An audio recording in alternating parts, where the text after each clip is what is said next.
Another day another video. और आज हम बात करने वाले हैं गॉन गर्ल के बारे में। अभी इससे पहले कि मैं इस मूवी के बारे में कुछ भी कहूँ, ठीक है, कुछ भी कहूँ, अगर आप ऐसे पर्सन हैं जिसे स्पॉयलर्स नहीं चाहिए, मैं बता रही हूँ, प्लीज़ जाके ये मूवी देख के आइए बिकॉज इट इज़ अमेजिंग। ठीक है, अगर आपने गॉन गर्ल नाम की मूवी का कभी नाम नहीं सुना है, कभी आपने इस मूवी को नहीं देखा है and you are into psychological thrillers, भाई प्लीज़ देखिए, यू आर मिसिंग आउट। मतलब इतनी अमेजिंग मूवी है ये, इतनी तड़कती भड़कती धमाकेदार, एकदम बिल्कुल रोंगटे खड़े कर देने वाली मूवी है। आपको जाके देखना ही चाहिए, ठीक है, क्योंकि इससे आगे मैं ऑब्वियस सी बात है इसके स्पॉयलर्स के बारे में बात करूँगी। But I really want to recommend you guys Ben Affleck और रोजामेंड पाइक की मूवी है ना, रोजामेंड पाइक, हाँ उनकी मूवी है।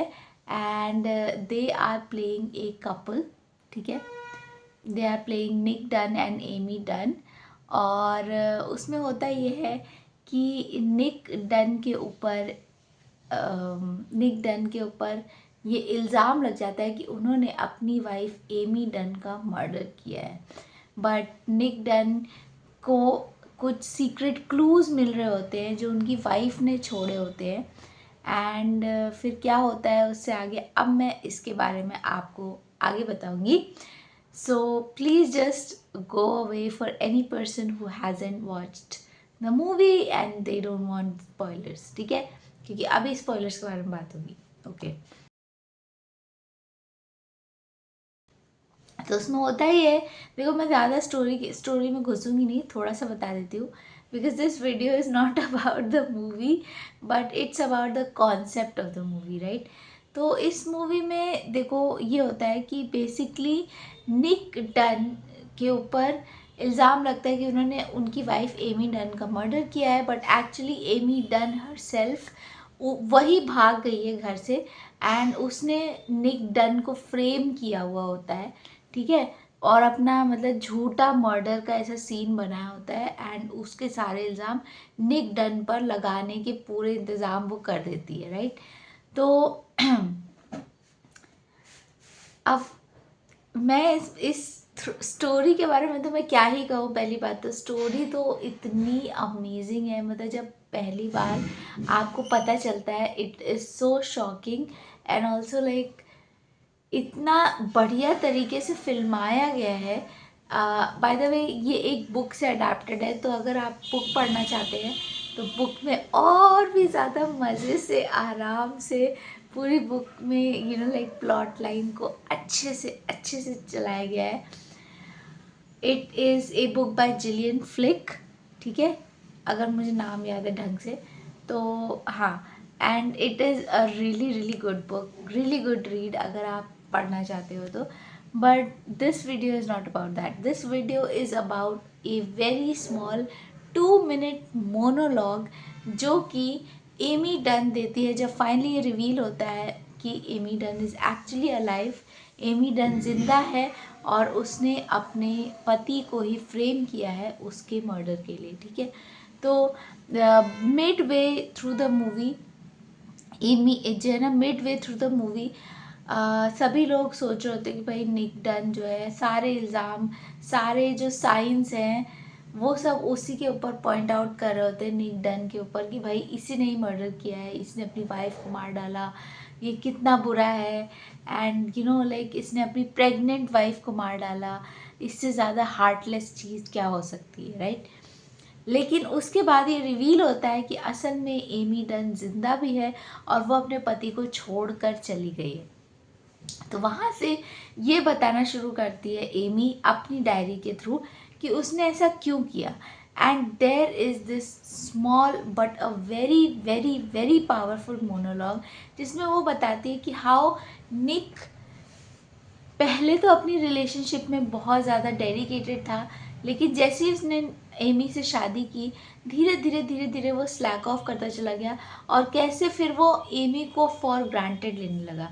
एमी उसके लिए इतना कुछ करती है, उसमें बहुत सारी चीज़ों के बारे में बताते हैं कि भाई एमी ने ये किया वो किया, वो इतने सारे सैक्रिफाइसेस करती है निक के लिए, निक के लिए कहीं मूव ऑन कर जाती है, निक के लिए हमेशा अपने फिगर को मेंटेन रखती है, उसकी पसंद की बहुत ही अजीब अजीब पुरानी मूवीज़ भी देखती है, लेकिन उसके बाद भी लाइक एक्साइटमेंट बना के रखती है, उसके पसंद का खाना खाती है, जंक फूड खाती है, ताकि तब भी एक्सरसाइज करके अपनी बॉडी को मेंटेन रखती है, उसकी पसंद की हर चीज़ करती है।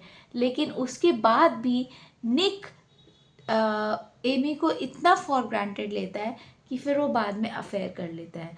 And that is where Amy draws the line कि नहीं भाई, मैं ऐसे यूज़ होने के लिए किसी से पैदा नहीं हुई। And so I just wanted to say कि ऐसा क्यों है हमारी सोसाइटी में कि हम अपने पार्टनर्स को या फिर इवन अपने फ्रेंड्स को, अपने जितने भी लोग हैं, जो भी हमारे करीबी लोग हैं, जो कहीं ना कहीं हमारे लिए मेहनत करते हैं, हम लोग उन्हें कितना फॉर ग्रांटेड ले लेते हैं। हम लोग सोचते हैं कि ये तो हमेशा ही रहेंगे, एंड हम लोग ये सोचते भी नहीं है कि असल में वो हमारे लिए जो छोटे छोटे जेस्चर्स कर रहे होते हैं उसमें भी कितना ज़्यादा थॉट डाला गया है। और क्या हमें भी अगर हम एक रिलेशनशिप में हैं तो क्या हम उसको इतना ज़्यादा कंफर्ट जोन में कभी डाल सकते हैं कि हम उसमें एफर्ट डालना ही भूल जाएं।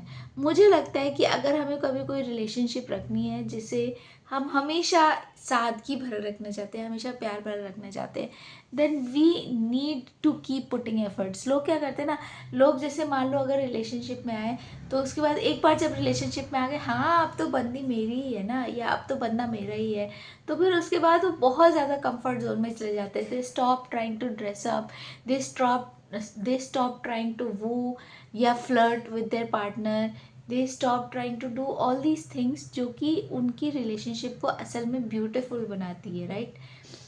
एंड क्या ऐसा करना सही है? बिल्कुल भी सही नहीं है।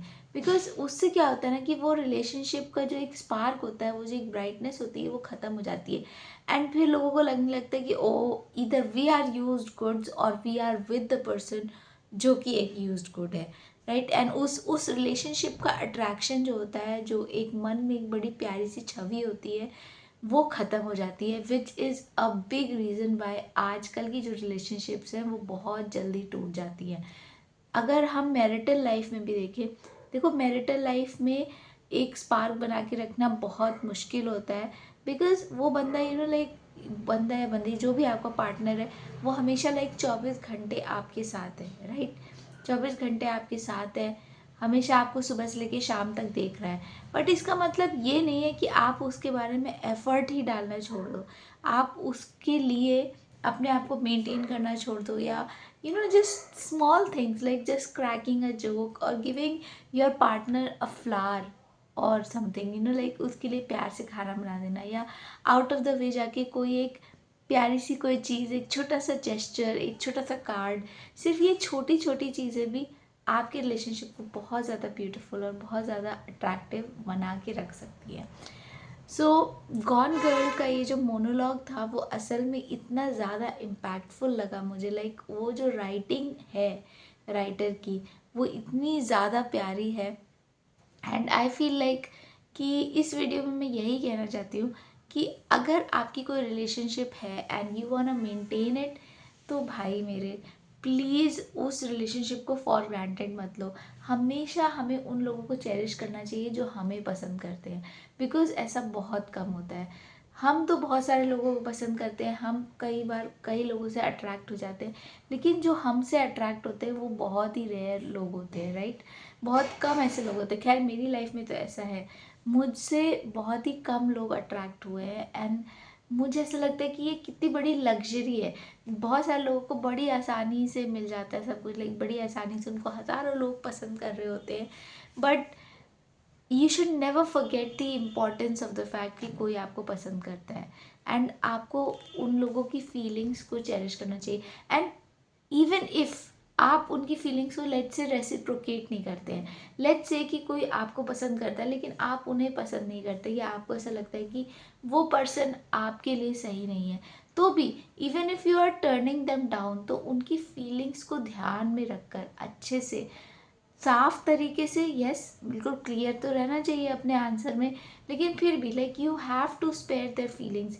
ये नहीं कि मतलब कि उसका दिल टूटे तो टूटे और मतलब उसका क्या फ़र्क पड़ता है, मुझे सिर्फ अपना देखना है। Don't be selfish. I know कि इंटरनेट पे ये सारी चीज़ें ना आजकल बहुत ज़्यादा प्रमोट हो रही है कि भाई सिर्फ अपने बारे में सोचो, सिर्फ अपने बारे में सोचो, दूसरे के बारे में बिल्कुल मत सोचो। But we shouldn't become very unempathetic as a person, क्योंकि ये चीज़ काइंड नहीं है, right. And at the end of the day हम चाहते हैं कि हम भी एक ऐसे इंडिविजुअल बने जो हमारी सोसाइटी में एक काइंड इंडिविजुअल की तरह आए, एंड उसी वजह से हमारी सोसाइटी भी एक प्यारी सी एक कंसेंट्रेट सोसाइटी बन पाएगी, राइट। तो अगर हम दूसरे लोगों से एक्सपेक्ट करते हैं कि वो हमारे लिए कंसेंट्रेट रहे, तो हमें भी दूसरे लोगों के लिए कंसेंट्रेट रहना ही चाहिए, राइट। तो या just be considerate towards your partner. अगर आपको ऐसा लगता है कि आपकी रिलेशनशिप है एंड आपकी रिलेशनशिप में द स्पार्क इज़ मिसिंग, तो आप ये इंतज़ार मत कीजिए कि आपका पार्टनर ही आपके लिए कुछ करे। Why not you try to do something first. And अगर आपको ऐसा लगता है कि आप ही सब कुछ करते रहते हैं, आपका पार्टनर आपके लिए नहीं कर रहा है, देन वाई नॉट से प्यार से कहो, क्लियरली कहो, अपनी बात को कम्युनिकेट करो कि यू नो व्हाट, मुझे ऐसा लगता है कि आप मेरे लिए एफर्ट्स नहीं डालते, सिर्फ मैं आपके लिए एफर्ट्स डालता हूँ या डालती हूँ। You can also say that, communicate that. And अगर आपको खुद ऐसा लगता है कि आप ऐसा नहीं करते, then please start doing so, because ये चीज़ बहुत ही ज़्यादा इम्पॉर्टेंट है to be in a healthy and a beautiful and amazing relationship. और ये मैं बोल रही हूँ the forever single Harsha. हे भगवान, किसी ने बिल्कुल सही कहा है कि ज्ञान पेलना बहुत ही ज़्यादा अच्छा होता है। ज्ञान मतलब ज्ञान देते रहो भैया, लोगों को ज्ञान देते रहो। ज्ञान देना बहुत आसान होता है। हाँ, चलो लेकिन कोई बात नहीं, आप लोगों से बातें करके मुझे बहुत ही ज़्यादा अच्छा लगता है। एंड अगर आप लोगों को मेरी आवाज़ पसंद है, मेरी बातें पसंद है, then please do subscribe, please do tell me कि आप लोगों को कैसा लगा ये आज का टॉपिक। और again I am telling you guys, as a movie Gone Girl इतनी फैंटास्टिक मूवी है। प्लीज़ अगर आपने नहीं देखी है, गो एंड वॉच इट। मेरी तरफ से मूवी रिकमेंडेशन याद करोगे किसी ने आपको मूवी रिकमेंड करी थी, okay. So that is it for today's video. मिलती मैं आपसे अगले वीडियो में। Thank you for watching. This is Harsha secret series. Bye bye.